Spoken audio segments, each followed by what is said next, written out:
I design ships that carry thousands across oceans, but my family only sees me as something to carry their burdens. Posted by you/ocean-bound engineer. I, 30M, am sitting in my office on my houseboat right now, looking at the blueprints for a research vessel that will spend the next decade mapping ocean floors and contributing to marine science.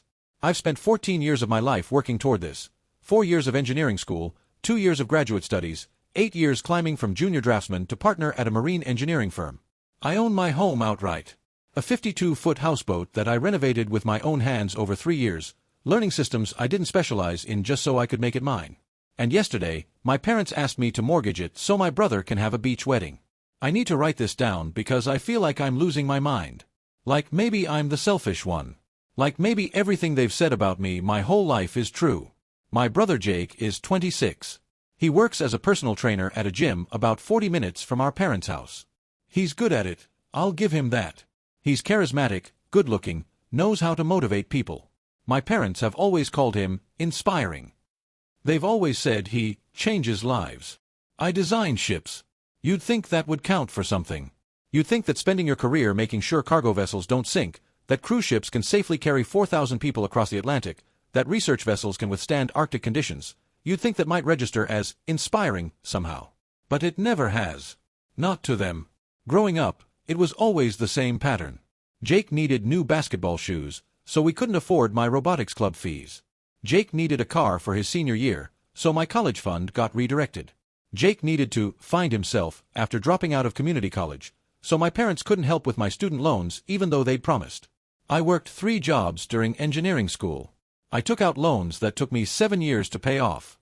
I spent holidays working overtime because the extra pay meant I could eat something other than ramen. And every time I came home, every single time, the conversation was about Jake. Jake's new girlfriend. Jake's new training certification. Jake's dreams of opening his own gym someday. You'll be fine, Marcus, my mom would say, patting my hand. You're the practical one. Jake needs more support, he's sensitive. Sensitive. That's what they called it when he blew through the $8,000 they gave him to start his business on a trip to Bali. Sensitive is what they called it when he crashed the car they bought him and they replaced it without question. Sensitive is what they called it when he dropped out of 3 different programs and they kept paying his rent anyway. I was practical. I was capable. I was the one who lands on his feet. What they meant was, I was the one they didn't have to worry about because I'd already learned not to expect anything. 3 weeks ago, Jake got engaged to a woman named Carmen. She seems nice, genuinely nice, from the few times I've met her. She's a middle school teacher, patient and kind, and I've wondered more than once what she sees in my brother beyond his smile and his abs. But that's not my business. What is my business is the phone call I got yesterday. My parents wanted to have a family meeting over Zoom. Important matters to discuss. I assumed it was about the wedding logistics, who's hosting what, coordination, that sort of thing. I was prepared to be helpful. I'd already quietly set aside money to give them as a wedding gift, more than I probably should given that Jake has never once acknowledged any milestone in my life. But no. The call started with my mother talking about how incredibly proud they are of Jake for taking this step, and how they want his wedding to reflect the man he's become. Then my father cleared his throat, that sound he makes when he's about to say something he knows I won't like, and said they'd found the perfect venue. A beachfront resort about 2 hours south of here. Private beach, sunset ceremony, reception under the stars. It's Jake's dream wedding, my mother said. And Carmen's too, of course. The price tag? Just under $85,000 for the venue alone, not counting catering, flowers, photography, or any of the extras. My parents, both retired now, have maybe $30,000 in savings. Jake has, and I quote, some money coming together that amounts to roughly $8,000 he's been slowly accumulating in a savings account. So we need the family to come together on this, my father said. That's what families do. We support each other's dreams. I asked, carefully, what they were expecting from me. And my mother, my own mother, looked at me through that screen and said, well, you have that boat, Marcus. And it's paid off, right? You could take out a mortgage on it. Maybe $50,000? That would cover most of the gap. I couldn't speak. I literally could not make words come out. She kept going. It's just sitting there anyway. And you don't have a family to worry about, so it's not like you need the equity. Jake's building a life with Carmen. This is his moment. My boat, my home, is just sitting there. The 14 years of work. The 3 years of renovations. The nights I spent rewiring systems and refinishing teak and installing new navigation equipment. The quiet pride I felt the first morning I woke up knowing I owned something real, something I'd built, something no one could take from me. Just sitting there. I told them I needed to think about it. My father's face went hard, that disappointed look I've seen my whole life. What's there to think about, Marcus? You're his brother. You have the means. This is what family does. And then Jake, who'd been quiet this whole time, finally spoke up. Come on, bro. You know I'd do the same for you. Would you, Jake? When have you ever done anything for me? When I graduated with honors and you didn't come because you had a thing? When I got promoted to partner and you forgot to respond to my text for 3 weeks? When I spent 18 months alone on a contract in Singapore and you never called once? But I didn't say any of that. I just said I'd let them know and ended the call. That was 24 hours ago. My phone has been blowing up since. Texts from my mother about how disappointed she is. Texts from my father about family obligations. A voicemail from Jake saying I'm being dramatic and that it's just money, dude, you can make more. Just money. I have $40,000 in savings. I have a retirement fund I've been building for 15 years. I have a career that pays well because I've sacrificed for it. Missed holidays, long hours, years of study. And yes, I have a houseboat that's worth maybe $200,000 on the market that I bought for $90,000 as a salvage project and rebuilt with my own hands. None of it is just anything. Every dollar represents time I'll never get back. Choices I made. A life I built while they were busy enabling my brother's extended adolescence. The worst part of me is actually considering it. Because that's what they've trained me to do. To be the reliable one. The capable one. The one who handles things. The one who carries the burdens while everyone else pursues their dreams. I design ships that carry people across oceans. I've spent my whole life being the ship for my family, carrying their expectations, their needs, their disappointments. And I'm so tired. I don't know what I'm looking for by posting this. Validation, maybe. Permission to say no. Someone to tell me I'm not crazy for thinking that my brother's beach wedding shouldn't cost me my home. Or maybe I just needed to say it out loud. I'm tired of being the utility. I'm tired of being seen as a resource instead of a person. I'm tired of designing vessels that matter to the world while my own family treats me like something to be used and discarded. If anyone has advice, I'll take it. But mostly I just needed somewhere to put this before I drown in it. Edit. I didn't expect this to get any attention. Thank you to everyone who's commented and messaged. I've been reading through responses during my lunch break and I'm honestly overwhelmed.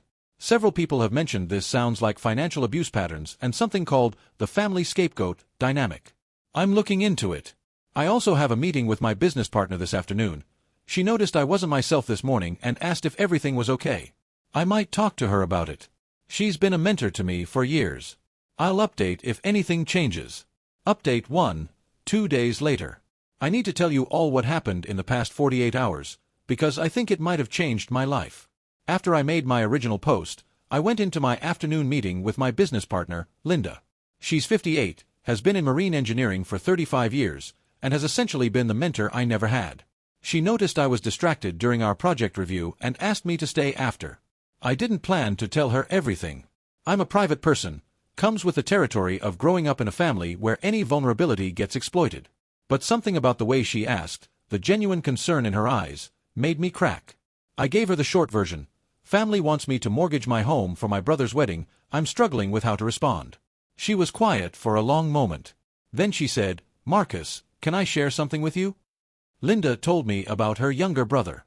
How her parents had spent 20 years propping up his lifestyle while she worked 70-hour weeks building her career. How they'd asked her to co-sign loans, to cover his debts, to bail him out of one disaster after another. How she'd done it every time, because that's what family does. It almost destroyed me, she said. Not financially. I recovered from that eventually. But mentally. Emotionally. I spent so many years believing I was only valuable to them for what I could provide. That my worth was measured in dollars and solutions. She reached into her desk and pulled out a folder. Inside was a collection of articles, resources, and what looked like notes from therapy sessions she'd had years ago. I want you to read these, she said. And I want you to consider something. What you're describing, this pattern of being the responsible one who's expected to sacrifice while others consume, this isn't about family support. This is about financial abuse. It's about a system that was set up long before you could consent to it, and it's designed to keep you in a specific role. I spent that evening reading through everything she gave me. Articles about golden child/scapegoat dynamics in families. Research on financial enmeshment and how it perpetuates dysfunction across generations. Case studies of adults who'd spent decades serving as the family bank before finally breaking free. The information hit me like cold water in the face. I wasn't crazy. I wasn't selfish. I was a victim of a pattern so common it had clinical terminology. But here's where it gets interesting. While I was processing all of this, my phone buzzed with a text from an unexpected source. Carmen, my brother's fiancée. Hi Marcus. I know we don't know each other well, but I heard about the family meeting the other night. I just want you to know that I didn't know anything about this plan before it happened. I'm really uncomfortable with what was asked of you. Could we talk? I stared at that message for a full 5 minutes before responding. We agreed to meet for coffee the next day. That conversation changed everything. Carmen, it turns out, had no idea about my family's financial dynamics. She knew Jake was close with his parents, knew they helped him out sometimes. She had no idea that helped him out sometimes meant he'd been essentially subsidized his entire adult life while I'd been expected to provide for myself and them.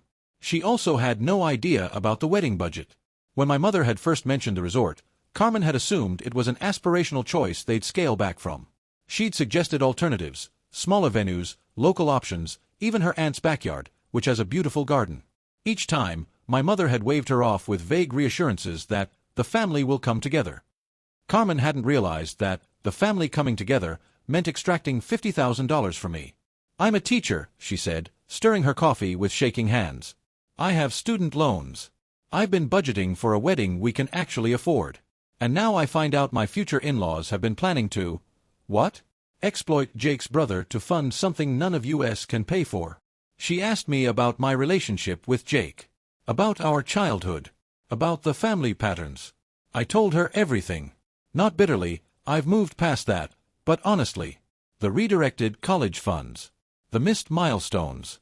The constant expectation that I would handle things so Jake didn't have to. Her face went through about 12 different expressions. Confusion.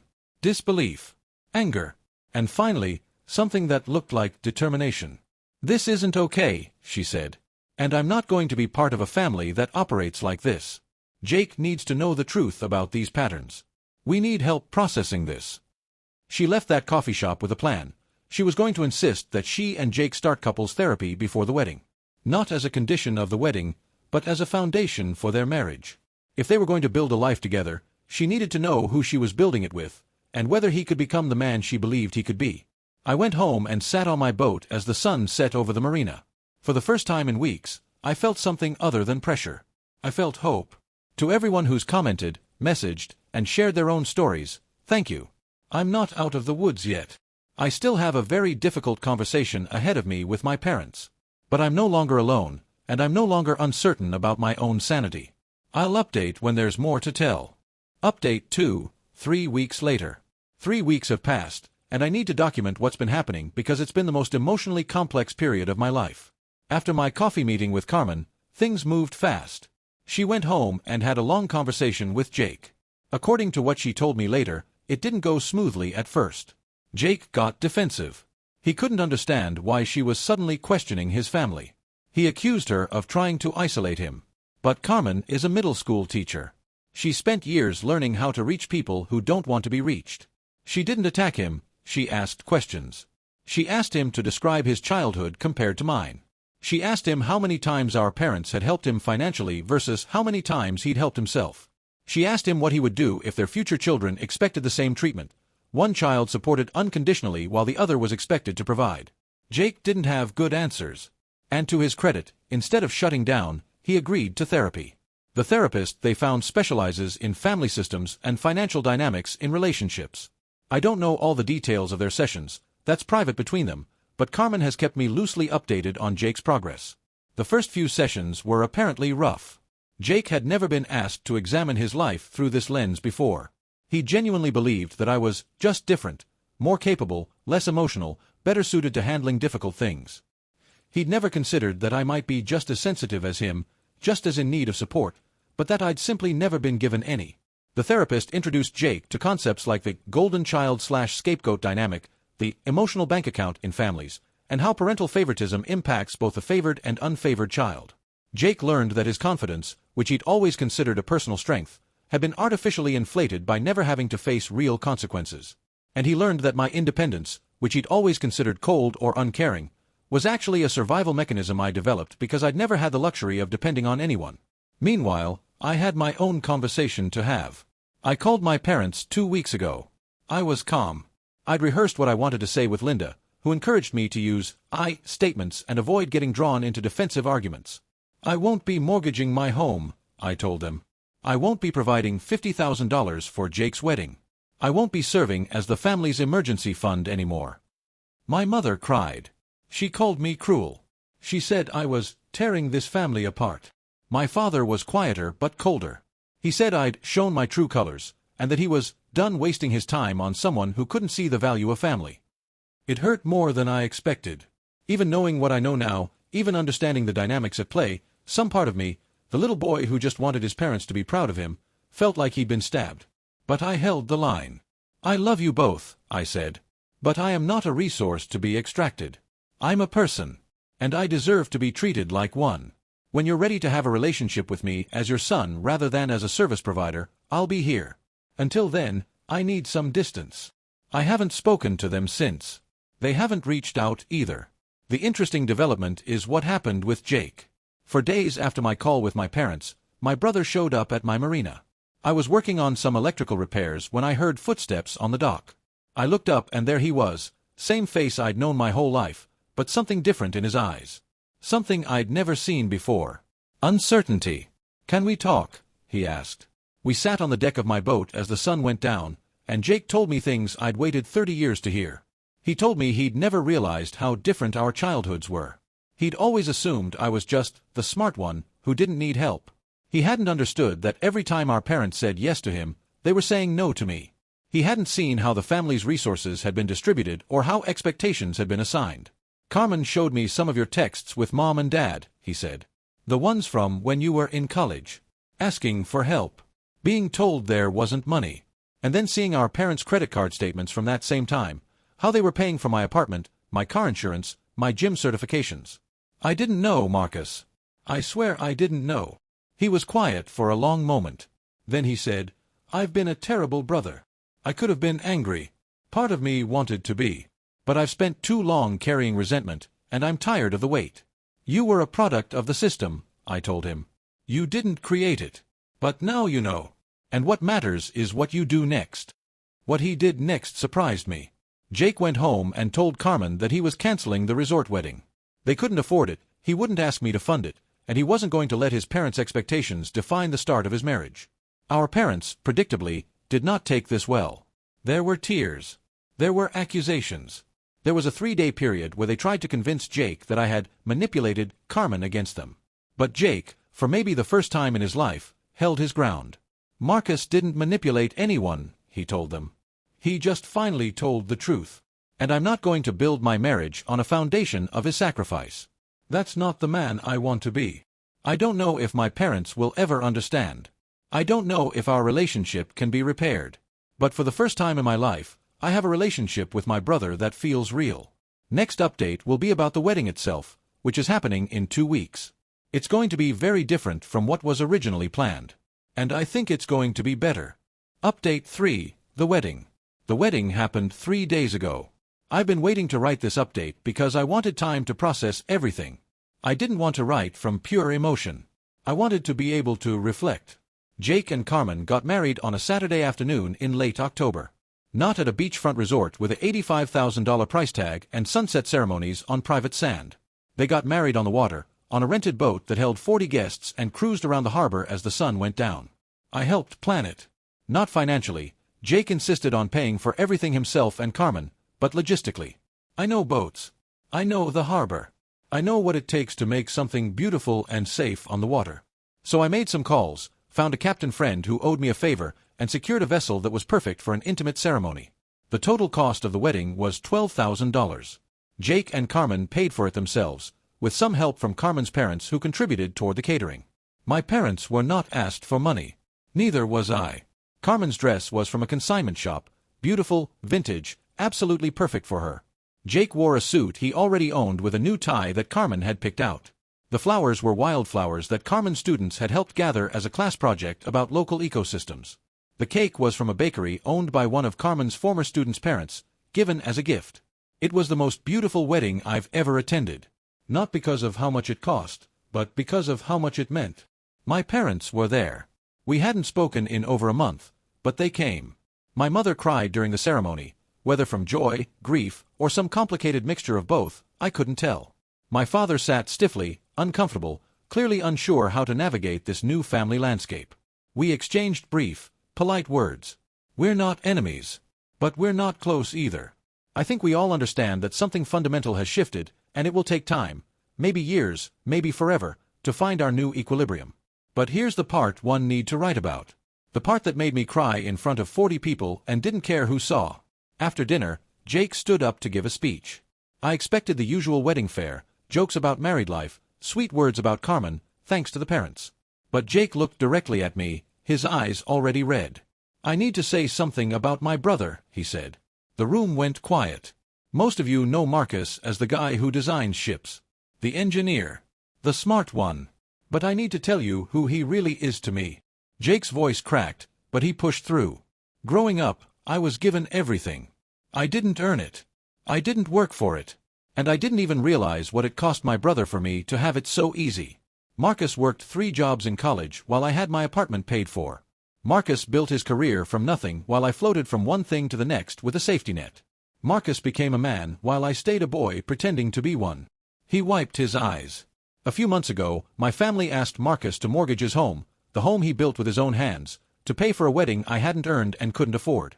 And Marcus said no. Not to be cruel. Not to hurt us. But because he finally, after 30 years, recognized something I'm ashamed it took me this long to see, that real family doesn't mean one person carrying everyone else. Real family means standing on your own 2 feet and lifting each other up as equals. Jake raised his glass. Marcus, you're the brother who taught me that real men earn their own way. You showed me what integrity looks like, even when it costs you everything. And I promise you, I promise everyone here, that I'm going to spend the rest of my life being the kind of man who deserves to call you his brother. I couldn't speak. I just nodded, tears streaming down my face, while everyone applauded. After the speech, Jake came over and hugged me. Really hugged me, the kind of hug we hadn't shared since we were children. I'm sorry, he whispered. For all of it. For everything. I know, I said. We start fresh from here. Final update, 3 months later. It's been 3 months since Jake's wedding, and I promised I'd come back with one final update.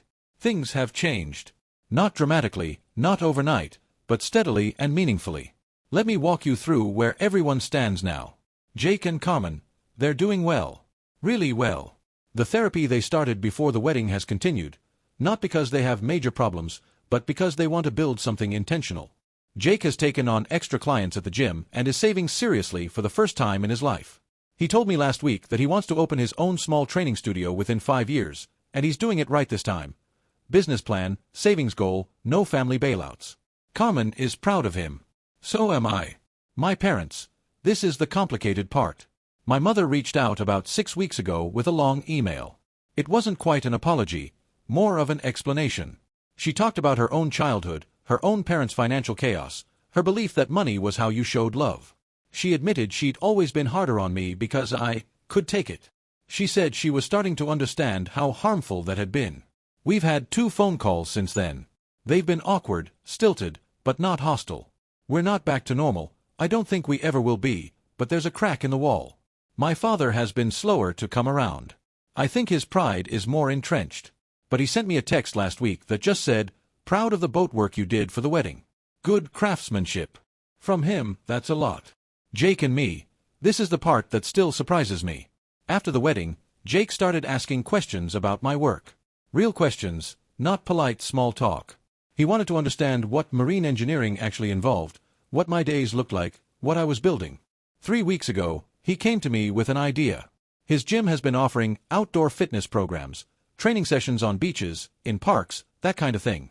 He asked if I'd be interested in partnering on a boat-based fitness experience. Morning workout cruises around the harbor. Kayaking sessions launched from a mother vessel.